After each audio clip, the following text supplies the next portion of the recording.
Next topic दे रखा है इसमें रेजोल्यूशन। ठीक है, रेजोल्यूशन का मतलब क्या है? ठीक है, तो कुछ पॉइंट्स ले रखे हैं वन बाय वन, उनको समझते चलते हैं। The process of separation of enantiomeric mixture is known as resolution. ठीक है, अगर मेरे पास अगर एनेंटियोमरिक मिक्सचर, ठीक है, मतलब दो एनेंटियोमर है, दो अलग मतलब दो कंपाउंड है, दोनों एक दूसरे के मिरर इमेज और ऑप्टिकली एक्टिव है, मतलब क्या हुआ, एनेंटियोमर हुए, उन दोनों को मैंने एक कंटेनर में ले रखा है। ठीक है, तो अब वो दो क्या हो गए, एनेंटियोमरिक मिक्सचर हो गए। उन दोनों को अगर मुझे वापस सेपरेट करना हो तो मैं कैसे करूंगा, उस प्रोसेस को हम बोलते हैं रेजोल्यूशन। ठीक है, अब प्रॉब्लम क्या आती है, क्योंकि हमें पता है एनेंटियोमर्स जो होते हैं उनका मॉलिक्यूलर फॉर्मूला भी सेम होता है।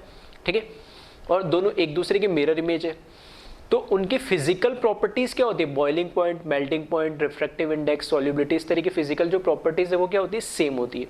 तो फिजिकल प्रॉपर्टीज सेम होने की वजह से मैं फिजिकल मेथड से उनको क्या करता हूँ, सेपरेट नहीं कर सकता। यानी लाइक फ्रैक्शनल डिस्टिलेशन या क्रिस्टलाइजेशन से मैं उनको क्या कर सकता हूँ, सेपरेट नहीं कर सकता फिजिकल मेथड से। तो उनको सेपरेट कैसे करें, तो उनको सेपरेट करने के लिए हम क्या करते हैं, केमिकल मेथड यूज करते हैं।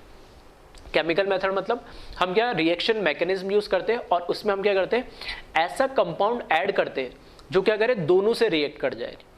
एक सिंगल कंपाउंड ऐड करते हैं जो दोनों से क्या कर जाए, रिएक्ट कर जाए, लेकिन वो रिएक्ट इस तरीके से करे, रिएक्ट इस तरीके से करे कि जो उन दोनों से रिएक्शन होने के बाद जो हमारे पास दो अलग अलग कंपाउंड बन रहे हैं, वो दोनों कंपाउंड एक दूसरे में इंटर कन्वर्टेबल ना हो। ठीक है, एक दूसरे के अंदर इंटर कन्वर्टेबल ना हो, तो वो क्या होंगे, दो अलग अलग कंपाउंड बन जाएंगे। एक तरीके से दो अलग अलग कंपाउंड बन गए, तो एक क्या बन गए, वो एक दूसरे के लिए डाइस्टीरियोमर्स हो गए। नहीं तो डाइस्टीरियोमर्स हो गए, तो अब डाइस्टीरियोमर की प्रॉपर्टी क्या होती है कि उनकी फिजिकल प्रॉपर्टीज अलग अलग होती है। अगर फिजिकल प्रॉपर्टीज उनकी अलग अलग है, तब मैं उसको इजिली फ्रैक्शनल डिस्टिलेशन या क्रिस्टलाइजेशन से अलग कर सकता हूं फिजिकल मेथड से। तो अल्टीमेटली हम कर क्या रहे कि हमारे पास एक एनेंटियोमरिक मिक्सचर था दो कंपाउंड का, उसके अंदर हमने तीसरा कंपाउंड ऐड करा जो दोनों से रिएक्शन करेगा। यानी और वो जो तीसरा कंपाउंड ऐड कर रहे हैं उसकी खास बात क्या है कि उसमें खुद एक कायरल सेंटर होना चाहिए, या वो खुद एक ऑप्टिकली एक्टिव होना चाहिए, क्योंकि हमारे पास ऑलरेडी जो दो एनेंटियोमरिक मिक्सचर है वो भी कैसे ऑप्टिकली एक्टिव है। तो तीसरा ऑप्टिकल एक्टिव कंपाउंड उसमें डालेंगे, और ठीक है कायरल सेंटर वाला कंपाउंड डालेंगे, जिससे वो दोनों रिएक्ट करे और दो नए कंपाउंड्स बनाएगा। तो पहले से ऑप्टिकली एक्टिव था और एक और ऑप्टिकली एक्टिव कंपाउंड उसमें डाला, तो रिएक्शन होने के बाद जो दो अलग अलग कंपाउंड बनेंगे वो भी कैसे बनेंगे, ऑप्टिकली एक्टिव होंगे, लेकिन वो दो अलग अलग कंपाउंड्स हो जाएंगे, एक दूसरे में इंटर कन्वर्टेबल नहीं होंगे। नहीं इस तरीके से फॉर एग्जाम्पल अगर मैं कह रहा हूं, ठीक है, तो अब उसमें क्या है, जैसे मैं एक एग्जांपल भी दे दूंगा। अब इसमें हो क्या रहा है, हम एनेंटियोमरिक मिक्सचर के अंदर, ठीक है, मतलब बेसिक इसका जो थीम है वो ये है कि एनेंटियोमरिक मिक्सचर में फिजिकल प्रॉपर्टीज सेम होती है, तो हम उनको सेपरेट नहीं कर सकते। तो हमने क्या करा, केमिकल रिएक्शन करा के उनको दो अलग अलग कंपाउंड में बदल दिया, तो वो दो एनेंटियोमर से क्या बन गए, दो डाइस्टीरियोमर्स बन गए एक दूसरे के। ठीक है, दो डाइस्टीरियोमर्स मतलब दो अलग अलग कंपाउंड है, तो ईजिली हम उसको फिजिकल मेथड से क्या कर सकते हैं, सेपरेट कर सकते हैं। ठीक है, तो वही पॉइंट्स मैंने लिखे one by one. Enantiomers have, second point है, enantiomers have same physical properties so they can not separate by fractional distillation और crystallisation. They can be separated by chemical method in which a chiral compound is added in the mixture which produce diastereomers after reaction. ठीक है, next point दे रखा है, enantiomer which can be separable are known as resolvable. ठीक है, ये एक नया वर्ड है, इसका ध्यान रखना, रिजॉल्वेबल। ठीक है, रेजोल्यूशन तो ठीक है प्रोसेस को बोलते हैं, और रिजॉल्वेबल क्या बोलते हैं, वो दो ऐसे दो एनेंटियोमरिक मिक्सचर, ठीक है, जिनको हम क्या कर सके, सेपरेट आउट कर सके। ठीक है, उनको हम क्या बोलेंगे, रिजॉल्वेबल है। ठीक है, इस तरीके से क्वेश्चन पूछा जाता है कि दो हमें जैसे ऑप्शन दे देगा 1 2 3 4 चार ऑप्शन दे देगा, इसमें से पूछेगा कौन सा कंपाउंड रिजॉल्वेबल है या नहीं। रिजॉल्वेबल का मतलब ये कि वो कंपाउंड उसके एनेंटियोमर, उसका जो एनेंटियोमर बनेगा, मतलब एनेंटियोमरिक मिक्सचर, उसकी जो मिरर इमेज बनेगी, क्या उससे सेपरेट हो पाएगा या नहीं हो पाएगा। ठीक है, तो उसको हम क्या बोलेंगे, रिजॉल्वेबल है या नहीं है, मतलब वो सेपरेट हो पाएगा नहीं हो पाएगा, तो उसको हम क्या बोलते हैं, रिजॉल्वेबल। ठीक है, तो अब रिजॉल्वेबल कंपाउंड कैसे मुझे पता लगेगा कि वो सेपरेट हो सकता है नहीं हो सकता, तो उसके लिए मैंने क्या लिख दिया पे, कंडीशन लिख दिया। नहीं ठीक है, कंडीशन, फर्स्ट कंडीशन ये लिखिए कि they must be optically active. ठीक है। पहली बात तो क्या होनी चाहिए, ऑप्टिकली एक्टिव होना चाहिए। क्यों? क्योंकि हमें पता है एनेंटियोमर्स कैसे होते हैं, ऑप्टिकली एक्टिव होते हैं। ये पॉइंट लिखना इसलिए जरूरी है क्योंकि इस तरह का जब क्वेश्चन आता है कि कौन सा कंपाउंड रिजॉल्वेबल है, तो हम ये चीज इग्नोर कर देते हैं क्योंकि ये रेजोल्यूशन है जो किसके लिए है, एनेंटियोमरिक मिक्सचर के लिए। अब एनेंटियोमरिक मिक्सचर के लिए अगर ये पॉइंट है, ठीक है, तो एनेंटियोमर्स तो कैसे होते हैं, ऑप्टिकली एक्टिव होते हैं। तो हमारे पास जब हम प्रॉब्लम्स करते हैं तो हम ये भूल जाते हैं कि ये एनेंटियोमर्स पे अप्लाई होता है और हम तो देखने लगते हैं कि भाई नॉर्मल रिएक्शन हो रही है या नहीं हो रही, ठीक है। तो इतना सोचना ही नहीं होता है, उसमें बेसिक से देखना होता है पहली कंडीशन क्या, कि वो ऑप्टिकली एक्टिव है या नहीं है, क्योंकि एनेंटियोमर ऑप्टिकली एक्टिव होते हैं। दूसरा पॉइंट ये देखना होता है they are not interconvertible enantiomers into each other, ठीक है।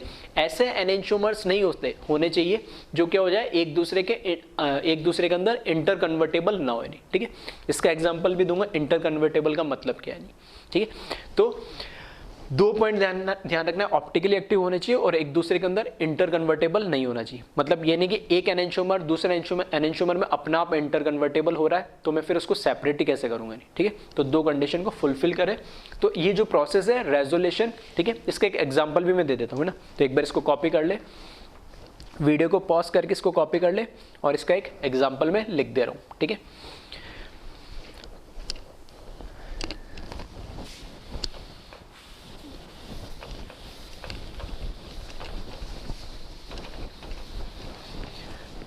इस तरह के क्वेश्चंस आपको मिल जाएंगे जिसमें वो पूछेगा कि कौन से कंपाउंड रिजॉल्वेबल है और इसमें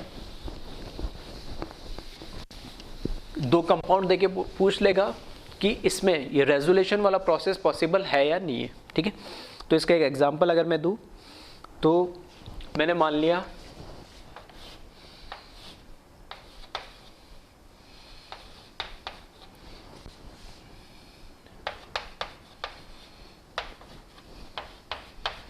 ठीक है, ऑप्टिकली एक्टिव है कंपाउंड, ठीक है।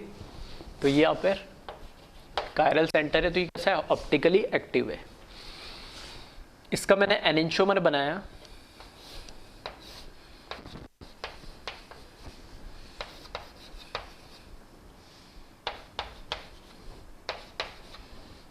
ठीक है। ये क्या करा मैंने, एक कंटेनर लिया और उस कंटेनर में ये दो अलग अलग, ठीक है। अभी फॉर एग्जांपल मैंने मान लिया इसके भी कुछ, अभी एक ही मान लिया मैंने, एक मॉलिक्यूल ये एक मॉलिक्यूल ये, ठीक है। तो क्या दोनों एक दूसरे के एनेंटियोमर है क्या, तो देखना इसमें भी चारों ग्रुप अलग है तो ये भी कैसा होगा, कायरल सेंटर होगा। ये भी क्या है, कायरल सेंटर है। COH CH3 COH CH3 ये तो सेम है, एक एक्सचेंज हुआ है तो इसका जो भी कॉन्फ़िगरेशन है उसका बिल्कुल अपोजिट कॉन्फ़िगरेशन इसका होगा। ऑप्टिकल एक्टिव है, अपोजिट कॉन्फ़िगरेशन है तो दोनों क्या होंगे, एनेंटियोमर्स होंगे, ठीक है। तो ये तो मेरा क्या हुआ, ये तो मेरे पास हुआ एनेंटियोमरिक मिक्सचर, ठीक है। ये मेरे पास एनेंटियोमरिक मिक्सचर हुआ। अब इसके साथ में एक और नए कंपाउंड की क्या करा दे रहा हूँ, रिएक्शन करा दे रहा हूँ जो कि खुद कैसा हो, ऑप्टिकली एक्टिव हो, ठीक है। एक और मैं कंपाउंड की इसमें रिएक्शन करा दे रहा हूँ जो खुद कैसा हो, ऑप्टिकली एक्टिव हो। तो ये मैंने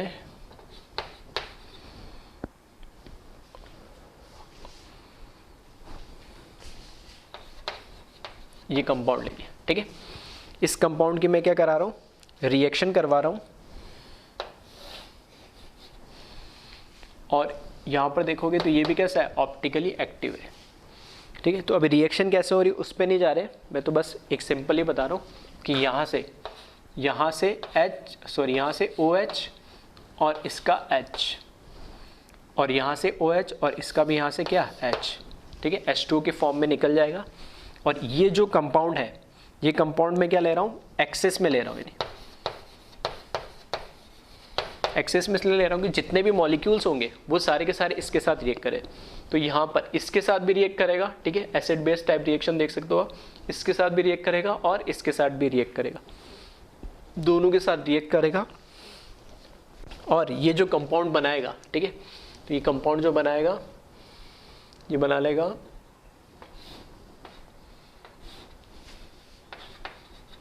CH3H PH C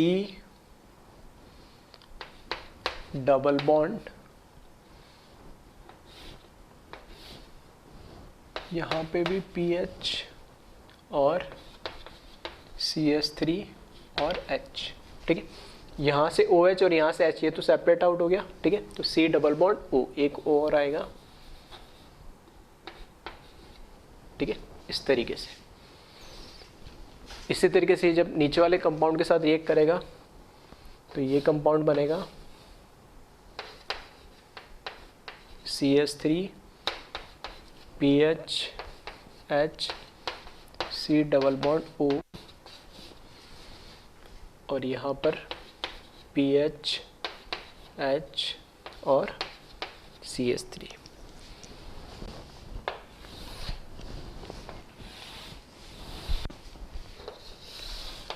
ठीक है, ये कंटेनर है, इसके अंदर हमने एक तीसरा कंपाउंड डाला एक्सेस के अंदर, जो खुद एक कैसा क्या है, इसमें कायरल सेंटर या ऑप्टिकली एक्टिव है। एक्सेस में डाला ताकि सबसे सारे मॉलिक्यूल से क्या करे, रिएक्ट कर जाए। ये रिएक्ट करा और इस तरीके से एक कंपाउंड ये मिलेगा मुझे, एक कंपाउंड ये मिलेगा। इसके अंदर भी देखोगे तो ये भी कायरल सेंटर है और ये भी क्या है, कायरल सेंटर। यहाँ पे ये भी कायरल सेंटर और यहाँ पे ये भी कायरल सेंटर आ गया, ठीक है। अब इसमें देखें कि ये जो कंपाउंड है, ये जो कंपाउंड है, ये इसके अंदर एक दूसरे में इंटर कन्वर्टेबल नहीं होने चाहिए, ठीक है। इंटर कन्वर्टेबल का मतलब है, ठीक है, ये तो नहीं होने चाहिए और ये दोनों भी आपस में इंटर कन्वर्टेबल नहीं होने चाहिए। तो यहाँ से दिख रहा है कि इंटर कन्वर्टेबल तो नहीं, ये कंपाउंड अलग है। अगर इसका कॉन्फिगरेशन R होगा तो इसका S होगा और अगर इसका S होगा तो इसका R होगा, ठीक है।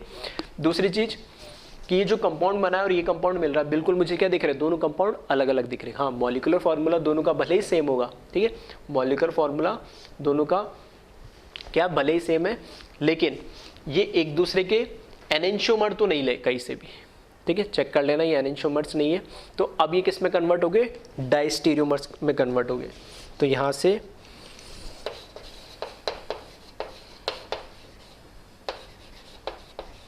ठीक है, ये डाइस्टीरियोमर्स में कन्वर्ट हो गए। अब मैं इसका क्या करा सकता हूँ, इन कंपाउंड का, क्योंकि अब ये डाइस्टीरियोमर्स हो गए तो अब इसको क्या कर सकता हूँ, फ्रैक्शनल डिस्टिलेशन से क्या कर सकता हूँ, सेपरेट कर सकता हूँ। तो ये इजीली इस तरीके से एनेंशियोमरिक मिक्सचर को किसी तीसरे कंपाउंड से रिएक्ट करा के डाइस्टीरियोमर्स में कन्वर्ट कर देने के प्रोसेस को हम क्या बोलते हैं, रेजोल्यूशन बोलते हैं। और ऐसे कंपाउंड को जो सेपरेट हो जाते हैं, ठीक है, जो सेपरेट हो सकते हैं, उनको हम बोलते हैं रिजॉल्वेबल, ठीक है। तो ये एग्जाम्पल रिएक्शन कैसे हुई, ये हमारे लिए इंपॉर्टेंट नहीं, बस मैंने बताने के लिए, ठीक है, कि प्रोसेस क्या होता है, कैसे होता है, बस उसको रिप्रेजेंट करने के लिए। रिएक्शन वाला पार्ट है वो हम आगे देखेंगे, ठीक है। तो इसको एक बार कॉपी कर लें।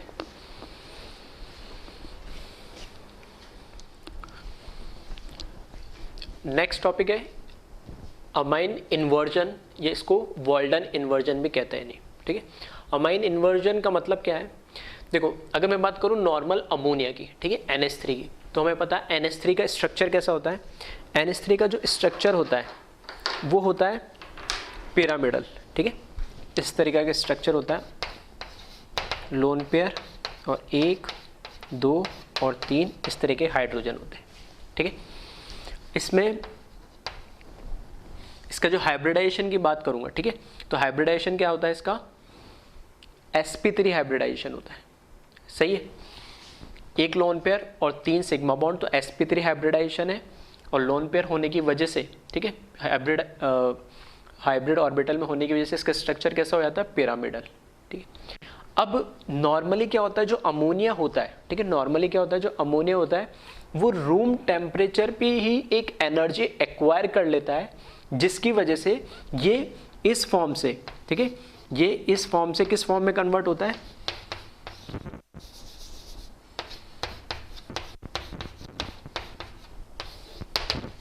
इस फॉर्म में कन्वर्ट हो जाता है। मतलब क्या है, लोन पेयर अभी मैंने माना ऊपर है और हाइड्रोजन 3 नीचे, पिरामिड ऐसे ही होगा, ठीक है, 1 2, ठीक है, 1 2 और 3 और ऊपर लोन पेयर। तो ये लोन पेयर नीचे चला जाएगा और तीनों हाइड्रोजन का ऊपर चले जाएंगे। इस तरीके से ये इंटर कन्वर्जन रूम टेम्परेचर पे एक्वायर हो जाता है। तो इसको हम बोलते हैं अमाइन इन्वर्जन या वॉल्टन इन्वर्जन। जब ये इंटर कन्वर्जन जो होता है, ठीक है, जो कन्वर्जन होता है ये इससे इस फॉर्म में, ठीक है, तो इसके लिए जो एनर्जी चाहिए होती है सबसे पहली बात तो वो क्या हमेशा होता है, हाँ बिल्कुल, ये रूम टेम्परेचर पे इतने एनर्जी एक्वायर कर लेता है ताकि ये क्या हो जाए, इंटर कन्वर्ट हो जाए। इस पे 3 छोटे छोटे हाइड्रोजन है तो कोई दिक्कत नहीं आती। इन 3 छोटे छोटे हाइड्रोजन की जगह से मैंने क्या करा, एक हाइड्रोजन, एक डी और एक टी लगा दिया, ठीक है, तो बहुत ज़्यादा फर्क नहीं पड़ा, ठीक है, क्योंकि हाइड्रोजन के क्या आइसोटोप है तो ये भी ऑलमोस्ट छोटे ही है। अब ये जो कन्वर्जन होता है, ठीक है, तो इस कन्वर्जन को मैंने क्या बोला, इसको फर्स्ट मान लिया, और इससे ये जब कन्वर्ट होगा इसमें, तो इसके बीच में एक ट्रांजिशन फेस आता है, ट्रांजिशन स्टेट आती है, ठीक है, वो ये स्टेट आती है, ठीक है, इसमें नहीं बताया मैंने, इसमें बता रहा हूँ, ठीक है। तो इसमें क्या होता है, ट्रांजिशन स्टेट आती है, तो यहां पर देखना ये है, अभी मेरे पास क्या है, sp3 हाइब्रिडाइज है। जब ये नीचे से, ठीक है, तीनों जो बॉन्ड होंगे, तीनों क्या होंगे, ऊपर जाने के लिए एक टाइम आएगा जब ये क्या, तीनों बॉन्ड क्या होंगे, एक प्लेन में आ जाएंगे नहीं, और जो लोन पेयर वो नीचे आ रहा होगा, ठीक है, वो लोन पेयर आ रहा होगा नीचे, तो किस में कन्वर्ट हो जाएगा, वो एक प्योर ऑर्बिटल में, पी ऑर्बिटल में कन्वर्ट हो जाएगा नहीं, ठीक है, जो हाइब्रिड ऑर्बिटल था वो प्योर ऑर्बिटल में कन्वर्ट हो जाएगा। तो बॉन्ड तो इस तरीके से ऊपर की तरफ जा रहे थे और ऑर्बिटल किस में, नीचे की तरफ जाने की वजह से वो किस में हो गया, रिपल्शन की वजह से प्योर ऑर्बिटल में कन्वर्ट हो गया एनर्जी की वजह से। तो ये जो स्ट्रक्चर अब इसका बन गया, ठीक है, ये जो स्ट्रक्चर इसका बन गया, ये कौन सा स्ट्रक्चर बन गया इसका, अब हाइब्रिडाइजेशन sp3 से चेंज हो गया, अब इसका हाइब्रिडाइजेशन क्या हो गया, sp2 हो गया, यानी ठीक है, हाइब्रिडाइजेशन sp3 से चेंज हो गया, sp2 हो गया। और अब इसका स्ट्रक्चर, पहले जो हमारे पास इसका स्ट्रक्चर कैसा था, पिरामिडल स्ट्रक्चर था इसका, अब इसका स्ट्रक्चर किस में कन्वर्ट हो गया, ट्राइगोनल प्लेनर के अंदर इसका स्ट्रक्चर कन्वर्ट हो गया, ठीक है। फिर वापस जब तीनों बॉन्ड ऊपर चले जाएंगे और लोन पेयर नीचे आएगा तो वापस ये क्या हो जाएगा, हाइब्रिडाइजेशन, तो इसका वापस क्या हो गया, sp3 हो गया, और ये जो ज्योमेट्री है वापस कैसी हो गई, पिरामिडल हो गई इसकी, सही है। अब इसमें खास बात क्या है, खास बात ये है कि इसको मैंने नाम दिया फर्स्ट, इसको नाम दिया सेकंड और इसको नाम दिया थर्ड। अगर इस थर्ड को मैं उठाऊं, इस थर्ड को उठाऊं और इसके ऊपर रख दूं, या उल्टा बोल दूं, इसको उठाऊं और इसके नीचे रख दूं, तो देखना अगर मैं इधर मिरर रख दूं तो इसकी मिरर इमेज ये बिल्कुल सेम बनेगी या नहीं बनेगी, आ रही बात समझ में। इसको फर्स्ट को मैंने उठा के और कहाँ रखा, इसके नीचे रख दिया और यहाँ मैंने मिरर लगा दिया, तो देखना इसकी मिरर इमेज बनेगी, बिल्कुल ये मिरर इमेज बन जाएगी इसकी। तो फर्स्ट थर्ड में इंटर कन्वर्ट हो रहा है और ये एक दूसरे के क्या है, मिरर इमेज भी है, नहीं सही है। अब देखना इसमें जो नाइट्रोजन है, क्या ये कायरल एटम है नाइट्रोजन, कायरल की डेफिनेशन क्या थी, 4 वैलेंसीज होनी चाहिए इंक्लूडिंग लोन पेयर, ठीक है, लोन पेयर को भी हम कायरल में काउंट कर लेते हैं 4 वैलेंसीज में, और 4 वैलेंसी के साथ चारों डिफरेंट होने चाहिए, और 4 डिफरेंट में क्या, एक लोन पेयर भी हो सकता है। तो देखना HDT 3 अलग हो गए और एक लोन पेयर, इसलिए मैंने अगर इसकी बात करता हूँ सिंपल अमोनिया की, तो ये कायरल सेंटर नहीं होगा, ये जो नाइट्रोजन है कायरल नहीं होगा, क्योंकि इसमें तीनों हाइड्रोजन सेम हो गए, इसलिए मैंने क्या करा, दो हाइड्रोजन हटा के एक DO T लगा दिया, तो स्टार लगा दिया, ये कैसा है, कायरल है, ठीक है, ये भी कैसा है, कायरल है। अब बात हो रही है कि इसको मैंने कायरल क्यों नहीं लिखा, इसको कायरल लिखने का रीज़न ये कि इसकी जो स्टेबिलिटी है वो उन दोनों के कंपैरिजन में, फर्स्ट और सेकंड के कंपैरिजन में जो स्टेबिलिटी वो क्या बहुत कम है। बहुत कम क्यों है, क्योंकि इसमें देखना यहाँ 3 बॉन्ड पेयर का रिपल्शन और लोन पेयर के साथ रिपल्शन, ठीक है, लोन पेयर का 3 बॉन्ड पेयर के साथ रिपल्शन जो होगा, ठीक है, वो क्या होगा, कम होगा, क्योंकि ये जो एंगल है वो क्या बड़ा है। यहाँ जो हमारे पास लोन पेयर है, क्योंकि सबसे ज्यादा रिपल्शन क्या होता है, लोन पेयर, उसके बाद लोन पेयर बॉन्ड पेयर और बाद में बॉन्ड पेयर। तो अभी तो मैं देख रहा हूँ लोन पेयर और बॉन्ड पेयर का ही देख रहा हूँ रिपल्शन, ठीक है। तो यहाँ पर जब देखोगे तो ये तीनों तो क्या हो गए, बॉन्ड एक प्लेन में आ गए, और लोन पेयर जो है प्योर वाला कैसे, ऊपर और नीचे, मतलब लोन पेयर का तीनों बॉन्ड के साथ 90 डिग्री का रिपल्शन है, इस एक लोन पेयर का तीनों बॉन्ड पेयर के साथ 90 डिग्री का रिपल्शन है, जबकि यहाँ लोन पेयर का रिपल्शन 90 डिग्री से कुछ ज़्यादा है, इसलिए रिपल्शन यहाँ कम है तो स्टेबिलिटी ज़्यादा होगी और इसकी स्टेबिलिटी क्या होगी, कम होगी, इसके रेस्पेक्ट में। इसको ऐसे भी हम शो कर सकते हैं, ठीक है। अगर मैं इसको एक ग्राफ में रिप्रेजेंट करूं, ठीक है, तो इस तरीके से भी रिप्रेजेंट कर सकता हूं, ठीक है। ये दोनों पॉइंट को ऑलमोस्ट सेम मान के चलना। यहां मैं बोल रहा हूं फर्स्ट, यहां पर मेरा सेकंड और यहां पर क्या थर्ड, ठीक है। ये फर्स्ट फॉर्म, ये थर्ड फॉर्म, दोनों की एनर्जी क्या है, दोनों की एनर्जी सेम है और सेकंड फॉर्म की एनर्जी क्या है, ज़्यादा है। और ये जो एनर्जी डिफरेंस है, ठीक है, इसको मैंने नाम दे दिया EA। EA क्या है, एक्टिवेशन एनर्जी। मतलब इसको इसमें कन्वर्ट होने के लिए पहले इस फॉर्म से होके जाना पड़ेगा, सेकंड फॉर्म से, और फिर वापस ये स्टेबल हो जाए, क्योंकि ये फर्स्ट और थर्ड ज़्यादा स्टेबल है, क्योंकि रिपल्शन कम है तो एनर्जी क्या होगी, कम होगी, ठीक है। स्टेबिलिटी ज़्यादा है तो एनर्जी कम है, और इसकी स्टेबिलिटी कम है तो एनर्जी क्या होगी, ज़्यादा होगी। यहाँ से यहाँ अपने आप जाता है क्या, बिल्कुल हाँ। तो यही एनर्जी इसको कहाँ से मिलती है, एक्टिवेशन एनर्जी रूम टेम्परेचर से मिल जाती है, ठीक है। अब आ जाओ बात इसमें, जो हमारा टॉपिक चल रहा है उस पर करता हूँ मैं। तो इसकी स्टेबिलिटी कम है, इसलिए मैंने इसकी कायरलिटी की बात नहीं करी है, इन दोनों की बात करी कि दोनों कैसे कायरल भी है और एक दूसरे की मिरर इमेज भी है। अब क्वेश्चन ये पूछा जाता है, क्या ये कंपाउंड, अगर मैंने ये कंपाउंड लिखा होता तो क्या रिजॉल्वेबल है ये कंपाउंड? तो ये कंपाउंड रिजॉल्वेबल नहीं है। ये कंपाउंड रिजॉल्वेबल इसलिए नहीं है क्योंकि मैंने कंडीशन बताई थी। पहली कंडीशन तो क्या, ऑप्टिकली एक्टिव होने चाहिए, तो दोनों ऑप्टिकली एक्टिव है, कोई दिक्कत नहीं है, ठीक है। दूसरी कंडीशन बताई थी मैंने कि दोनों इंटर कन्वर्टेबल नहीं होने चाहिए, ठीक है। मैंने बोला था नहीं कि इंटर कन्वर्टेबल का एग्जांपल बताऊंगा, तो यही एग्जांपल है कि एक दूसरे में देखो, ये रूम टेम्परेचर में अपने आप ही इंटर कन्वर्ट हो जा रहे हैं। ये रूम टेम्परेचर पे एनर्जी लेके ये फॉर्म में कन्वर्ट हो जाएगा, ये वाला लेके इसमें, तो एक दूसरे में क्या होगा, एक ही मॉलिक्यूल है, ये दूसरे में कन्वर्ट हो जाएगा। अगर मैंने इसके 50 लिए, इसके 50 लिए, ठीक है, तो ये क्या होंगे, एक दूसरे में तो इंटर कन्वर्ट होते जाएंगे। तो मैं कैसे सेपरेट करूंगा कि 50 ये वाले फॉर्म आ जाए, 50 ये वाले फॉर्म आ जाए, ठीक है। तो इस वजह से ये दोनों जो अगर ये जो मैंने बोला कंपाउंड है, अमाइन डेरिवेटिव जो भी होते हैं वो सारे कैसे होते हैं, इंटर कन्वर्टेबल होते हैं, तो वो नॉन रिजॉल्वेबल होते हैं, उनको हम सेपरेट नहीं कर सकते। क्या ये, अगर मैं बात करूँ ये सिर्फ इसी फॉर्म में रहे और ये सिर्फ इसी फॉर्म में रहे, तो क्या एक दूसरे के एनेंटियोमर है, ये एनेंटियोमरिक मिक्सचर बनाएंगे, बिल्कुल, ठीक है। अगर मैं बोलूँ कन्वर्ट नहीं हो रहे, तो ये कायरल भी है दोनों आपस में और एक दूसरे के मिरर इमेज भी है, तो एनेंटियोमरिक मिक्सचर तो बनाएंगे, लेकिन ये इंटर कन्वर्टेबल है, तो इन दोनों को सेपरेट करना, ठीक है, एक फॉर्म को दूसरे फॉर्म से सेपरेट करना पॉसिबल नहीं है, तो इनको क्या बोलेंगे, नॉन रिजॉल्वेबल बोलेंगे, यानी, ठीक है। तो इसमें इंपॉर्टेंट पॉइंट यही लिख लेना, फर्स्ट एंड थर्ड, ठीक है। इसलिए मैंने फर्स्ट एंड थर्ड नाम दिए, first and third are optically, तो क्या है ये एक्टिव है, ठीक है। First and third are optically active but interconvertible into each other, therefore they are non resolvable, ठीक है। इंपॉर्टेंट बात क्या है कि ये नॉन रिजॉल्वेबल है, ये एक दूसरे को हम क्या कर सकते हैं, सेपरेट आउट नहीं कर सकते हैं, ठीक है।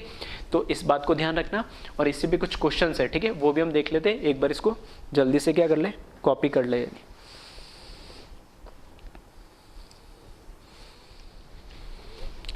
अब इसमें से हमें बताना है which of the following compound is resolvable, मतलब, ठीक है, स्टेप के क्वेश्चन पूछे जाते हैं। कंपाउंड यहाँ पे एक ही दे रखे, ठीक है, एक ही कंपाउंड दे रखा है, तो हमें बताना है वो रिजॉल्वेबल है या नहीं। उसका मतलब ये कि जो भी कंपाउंड दे रहा है उसकी क्या बनेगी, एक मिरर इमेज बनेगी, और उस मिरर इमेज से, ठीक है, उसके साथ दोनों मिलके क्या बना लेंगे, एनेंटियोमरिक मिक्सचर बना लेंगे, एनेंटियोमर बना लेंगे। अब वो एनेंटियोमरिक जो मिक्सचर बनेगा उससे वो दोनों सेपरेट हो सकते या नहीं हो सकते, ठीक है, ये हमें चेक करना है। तो मैंने क्या बताया था कि रिजॉल्वेबल के लिए हमें तो बस कंडीशन चेक करनी है, ठीक है, कि ये अंडरस्टूड है कि कंपाउंड अपना एनेंटियोमर बनाएगा और उस मिक्सचर से सेपरेट होगा नहीं होगा। तो हमें तो कंडीशन चेक करनी है पहले, तो क्या कि वो ऑप्टिकली एक्टिव होना चाहिए, ठीक है, और दूसरी कंडीशन वो इंटर कन्वर्टेबल नहीं होना चाहिए, ठीक है। तो दो चीज हमें पता लग जाएगी तो हम बता सकते हैं कि वो रिजॉल्वेबल है या नहीं है, उसको सेपरेट आउट कर सकते हैं नहीं कर सकते, ठीक है। तो वन बाय वन हम देखते हैं। फर्स्ट क्या अगर मैं बात करूं, ठीक है, फर्स्ट जो हमें दे रखा क्वेश्चन, उसमें हमें पहले तो ये चेक करना है कि ऑप्टिकली एक्टिव है या नहीं है, ठीक है। ऑप्टिकली एक्टिव होने के लिए हमें क्या चाहिए, कोई ना कोई क्या चाहिए, उसमें कायरल सेंटर होना चाहिए, ठीक है, या कोई ना कोई कायरल सेंटर होना चाहिए, उसमें कोई पीयूएस नहीं होना चाहिए। तो अगर मैं देखूं इस कार्बन पे ये कायरल सेंटर नहीं है, ये कायरल सेंटर नहीं है, क्या ये कायरल सेंटर होगा, क्लोरीन ये ग्रुप अलग और एक हाइड्रोजन, इसका मतलब ये मेरे पास कायरल कार्बन यहाँ आ गया, ये नहीं है। अब इसमें मेरे पास एक ही कायरल सेंटर है और इसमें फिर देख ले क्या कोई पीयूएस, ठीक है, कोई पीयूएस या सीयूएस पॉसिबल है क्या। फिर से लास्ट टाइम मैं बोल रहा हूँ क्योंकि ठीक है ये अब खत्म ही हो गया ऑलमोस्ट। 4 सिमेट्री एलिमेंट होते हैं, पीयूएस, सीयूएस, एओएस और डबल एओएस। मैंने फर्स्ट लेक्चर से बोल रहा हूँ और ये लास्ट लेक्चर में मैं बोल रहा हूँ कि हमें सिर्फ पीओएस को ही चेक करना होता है 99% केस में, कहीं रियरली कहीं हमें सीओएस को ध्यान देना होता है, ठीक है, और वो भी फ्रेशर प्रोजेक्शन या ऐसा कोई फॉर्म दे रखा हो तो उसमें स्पेशली उसमें ध्यान रखना। एओएस का सिमेट्री एलिमेंट वो होता है, लेकिन कभी भी हम ऑप्टिकली एक्टिव कंपाउंड के लिए या उसमें कायरलिटी को चेक करने के लिए एओएस का कोई यूज नहीं होता है, नहीं, ठीक है। फिर से मैं बोल रहा हूँ एओएस का हमें कायरल कार्बन की या ऑप्टिकल एक्टिविटी चेक करने के लिए एओएस को हम यूज़ कभी नहीं करते, ठीक है। हम यूज़ कर सकते हैं पीओएस को, सीओएस को और डबल एओएस को, लेकिन डबल एओएस तभी होगा जब उसमें कम से कम या तो कोई पीओएस प्रेजेंट हो या सीओएस हो। अगर दोनों नहीं है तो डबल एओएस भी नहीं होगा। तो अल्टीमेटली मेरा कहने का लास्ट कंक्लूजन यही है कि एओएस और डबल एओएस को भूल जाना, ठीक है। वो एक सिमेट्री एलिमेंट होते तो मैंने समझाने के लिए बताने के लिए बता दिया है, लेकिन उनका आगे, ठीक है, क्वेश्चंस में या किसी भी तरीके सिमेट्री के अंदर उन दोनों को कभी भी ढूंढने की कोशिश मत करना है। एडवांस पॉइंट ऑफ व्यू से अगर कभी आ जाए, एडवांस पॉइंट ऑफ व्यू से कभी आ जाए तब जरूर वो बोल दे कि इसमें एओएस है या नहीं है, ये डबल एओएस है या नहीं, तब आप जरूर देख लेना है। नहीं अदरवाइज अपना दिमाग फालतू उसमें मत लगाना, टाइम खराब कर रहे हैं काफ़ी बच्चे। इस तरह के क्वेश्चंस वो बार बार पूछ रहे हैं मेरे से कि सर इसमें एओएस होगा या नहीं होगा, ठीक है। पीओएस देखो, कहीं रियरली सीओएस की जरूरत पड़ेगी, सिर्फ दो ही चीज़ हमें देखनी है, मेंस और नीट लेवल पे दोनों चीज़ हो जाएगी पीओएस और सीओएस से। सीओएस नहीं भी समझ में आया तो वो भी मैं तुम मना कर रहा हूँ, एटलीस्ट पीओएस भी तुम ढूंढने लग गए या पीओएस भी तुम्हें पता लगने लग गया तो कोई प्रॉब्लम नहीं, क्वेश्चन सारे ऑलमोस्ट 99% क्वेश्चन हो जाएंगे तुम्हारे, ठीक है। तो अब ये पहले तो हमें चाहिए ऑप्टिकली एक्टिव, तो ये ऑप्टिकली एक्टिव है। अब ऑप्टिकली एक्टिव है कोई दिक्कत नहीं, क्या ये इंटर कन्वर्टेबल होगा, तो ऐसे तो अपना आप तो होगा नहीं इंटर कन्वर्टेबल, ठीक है। तो मैंने बता दिया वो अमीन इन्वर्जन के अंदर ही मिलता है। इसका मतलब क्या है कि ये कंपाउंड कैसा होगा, रिजॉल्वेबल होगा, ठीक है। अब किससे रिएक्ट करेगा, कैसे होगा, वो हमारी प्रॉब्लम नहीं है। जो इसकी रिएक्शन जिससे हो सकेगी वो आगे इसकी प्रॉपर्टीज पे डिपेंड करेगा, लेकिन हाँ हम तो हमारी कंडीशंस चेक करेंगे कि अगर रिजॉल्वेबल है तो रिजॉल्वेबल के लिए कंडीशन क्या है कि एक तो ऑप्टिकली एक्टिव होना चाहिए, तो ऑप्टिकली एक्टिव होने के लिए कोई ना कोई कायरल सेंटर हो या कोई ऐसा उसके अंदर, ठीक है, ऐसा कोई पीओएस या सीओएस प्रेजेंट नहीं हो, ठीक है, जिससे वो क्या करे, ऑप्टिकली एक्टिविटी वो क्या कर सके, शो कर सके। सेकंड के अंदर आ जाओ तो यहाँ पे, ठीक है, अमीन टाइप का दे रखा है डेरिवेटिव एच डी और मिथाइल। क्या ये कायरल है, बिल्कुल कायरल है ये, ठीक है। 4 वैलेंसी और 4 एक लोन पेयर और तीनों ग्रुप क्या है, अलग अलग है, तो कायरल तो है। लेकिन क्योंकि अभी हमने पढ़ा है कि इन्वर्जन इसका हो जाएगा, ठीक है, तो इसका इन्वर्जन होने की वजह से ये क्या हो जाएगा, इंटर कन्वर्टेबल हो जाएगा, तो इसको हम सेपरेट आउट नहीं कर सकते, ठीक है, तो ये नॉन रिजॉल्वेबल होगा, ठीक है। थर्ड के अंदर आए तो क्या ये भी वापस नाइट्रोजन ही है, ठीक है। तो अगर मैं इसकी बात करूं, क्या ये भी इन्वर्जन इसका पॉसिबल है, इसका इन्वर्जन तो पॉसिबल नहीं है, ठीक है। इसमें इन्वर्जन होगा, इसमें इन्वर्जन नहीं होगा। क्यों नहीं होगा इन्वर्जन, क्योंकि ये जो तीनों ग्रुप लगे हुए हैं ये क्या है, साइक्लिक कंपाउंड है। तो पूरा का पूरा कंपाउंड ऐसे उल्टा होके नहीं जा सकता, ठीक है। रिस्ट्रिक्टेड रोटेशन टाइप हो गया ये, ठीक है। रिस्ट्रिक्टेड मूवमेंट बोल सकते हैं, रोटेशन तो नहीं, क्योंकि ये साइक्लिक कंपाउंड है तो पूरा का पूरा कंपाउंड ऐसे घूम के नहीं जा सकता, रिस्ट्रिक्शन आ गई साइक्लिक होने की वजह से। तो इन्वर्जन तो पॉसिबल नहीं है। तो अब इन्वर्जन पॉसिबल नहीं है तो क्या ये रिजॉल्वेबल है? तो मुझे चेक करना पड़ेगा ये ऑप्टिकली एक्टिव भी होना चाहिए। ऑप्टिकली एक्टिव होना चाहिए इसका मतलब कोई ना कोई कायरल सेंटर होना चाहिए, कायरल एटम होना चाहिए। तो ये नहीं हो सकता है, ठीक है। क्यों नहीं हो सकता है? क्योंकि यहाँ से चेक करना है, यहाँ से ये ग्रुप और यहाँ से ग्रुप बिल्कुल यहाँ सेम आके कॉमन हो गए, तो ये नहीं होगा। तो ये भी नहीं होंगे, 2 हाइड्रोजन 2 हाइड्रोजन 2 हाइड्रोजन। कहीं नाइट्रोजन होगा तो नाइट्रोजन में भी चेक करोगे तो यहाँ से तो ये अलग है, लेकिन वापस ये जो साइड वाले ग्रुप आ रहा है सेम आ रहा है। तो इसमें कोई कायरल सेंटर नहीं है, ठीक है। इसका रीज़न क्या है कि इसमें कोई कायरल सेंटर नहीं है, और कायरल सेंटर नहीं होने की वजह से ये ऑप्टिकली कैसा होगा, इनएक्टिव होगा, ठीक है। ये इसको यहाँ लिख देता हूँ मैं, ऑप्टिकली इनएक्टिव है ये। तो ऑप्टिकली इनएक्टिव है तो ठीक है, एनेंटियोमर तो बनाएगा ही नहीं है, ठीक है। तो रीज़न, ठीक है, सबके मैं लिखते जा रहा हूँ अपने चाहो तो, ठीक है। मैं पूरा अलग अलग लिख के इसको, ठीक है, जगह नहीं है मेरे पास इसलिए छोटे छोटे मैं बस पॉइंट ही लिख रहा हूँ। चाहो तो उसको, ठीक है, अलग अलग लिख के और लैंग्वेज में भी लिख सकते हो यानी। फोर्थ, अगर इसकी मैं बात करूँ तो वापस उसी टाइप का आ गया ये। इन्वर्जन तो नहीं होगा इसका, ठीक है। इन्वर्जन, इसका इन्वर्जन तो पॉसिबल नहीं है। इन्वर्जन पॉसिबल नहीं है तो अब हमें क्या देखना, ऑप्टिकली क्या एक्टिव है। तो ऑप्टिकली ये एक्टिव है तो देखें इस बार, ये तो अलग ग्रुप हो ही गया, ये और ये इधर इस वाले, ठीक है, इस वाले इस ग्रुप की वजह से ये क्या हो गया, इससे बिल्कुल अलग हो गया यानी। क्योंकि यहाँ से जब पहले जब दोनों साइड से मूव करोगे तो इधर क्या होगा, HHC आएगा, जबकि यहाँ पे क्या आ गया, CCH आ गया, ठीक है। और ये तुम्हें सेम लग रहा हो तो अगला कार्बन देखना यहाँ अलग आ गया और इसका कार्बन अलग आ गया। तो ये इस बार क्या हो जाएगा, कायरल सेंटर इसमें ये हो जाएगा, और कायरल सेंटर हो गया, इन्वर्जन नहीं होगा तो ऑप्टिकली भी क्या हो जाएगा, एक्टिव हो जाएगा ये। तो ये ऑप्टिकली एक्टिव है तो क्या हो जाएगा, ये रिजॉल्वेबल हो जाएगा, ठीक है। एनेंटियोमर भी बनाएगा और वो एनेंटियोमर में इंटरकन्वर्टेबल नहीं होगा। इसकी बात करें तो वापस से 1 2 3 4, ठीक है, चारों ग्रुप अलग है। तो ये कायरल सेंटर तो इसमें भी है, कायरल सेंटर इसमें है, लेकिन क्या इसमें इन्वर्जन होगा, तो इन्वर्जन इसमें भी नहीं होगा यानी, ठीक है। ऑप्टिकली एक्टिव तो हो ही गया, कायरल सेंटर आ गया, ऑप्टिकली एक्टिव हो गया, कायरल सेंटर आ गया, लेकिन इन्वर्जन इसमें भी नहीं होगा। लेकिन यहाँ तो कोई साइक्लिक नहीं है, क्योंकि ये जो 3 देख रहे हो ग्रुप, ये क्या है, सारे कैसे आ गए, बल्कि ग्रुप्स आ गए यानी। अब बल्कि ग्रुप्स आ गए तो इन बल्कि ग्रुप को मूव करने के लिए इनकी जो टेंडेंसी होती है इन्वर्जन की, बहुत क्या हो जाती है, रेयर हो जाती है, रिड्यूस हो जाती है।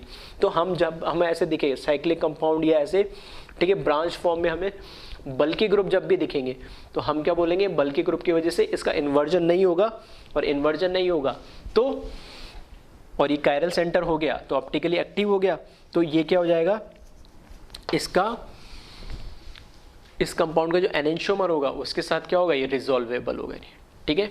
तो इसमें रीजन लिख दे रहा हूं, इन्वर्जन नहीं होगा ड्यू टू बल्कि ग्रुप्स, ठीक है। इसमें बल्कि इन्वर्जन, ठीक है, ये जो इन्वर्जन है वो नहीं होगा, ठीक है, ड्यू टू बल्कि ग्रुप लेगा, तो उसको पूरा लिख लेना ढंग से। तो ये भी क्या हो जाएगा, रिजॉल्वेबल हो जाएगा। 6th में आ जाए, यहाँ पे इसके अंदर 6th में आ जाए तो इसको देखें ध्यान से। तो इसमें पहले मैं देखूँ कोई ना कोई कायरल सेंटर है क्या, 2 हाइड्रोजन 2 हाइड्रोजन 2 हाइड्रोजन, इसकी तो वैलेंसी 3 होगी, इसकी भी वैलेंसी 3 होगी, 4 ग्रुप चाहिए मुझे, तो डबल बॉन्ड की खत्म हो गया। क्या ये है, ये अलग, एक कुछ नहीं दे रहा, वो हाइड्रोजन होगा, ये मिथाइल हाइड्रोजन, यहाँ से 2HC और यहाँ पर आओगे तो क्या आएगा, CCH, मतलब ये क्या हो गया मेरे पास, ऑप्टिकली एक्टिव हो जाएगा, क्योंकि यहाँ पर क्या मेरे पास कायरल सेंटर आ गया, ठीक है, कायरल सेंटर आ गया, और यहाँ कोई POS वगैरह भी नहीं बन रहा है, ठीक है। तो यहाँ पर ये क्या हो जाएगा, ये भी रिजॉल्वेबल हो जाएगा, ठीक है, ये कंपाउंड भी कैसा होगा, रिजॉल्वेबल होगा।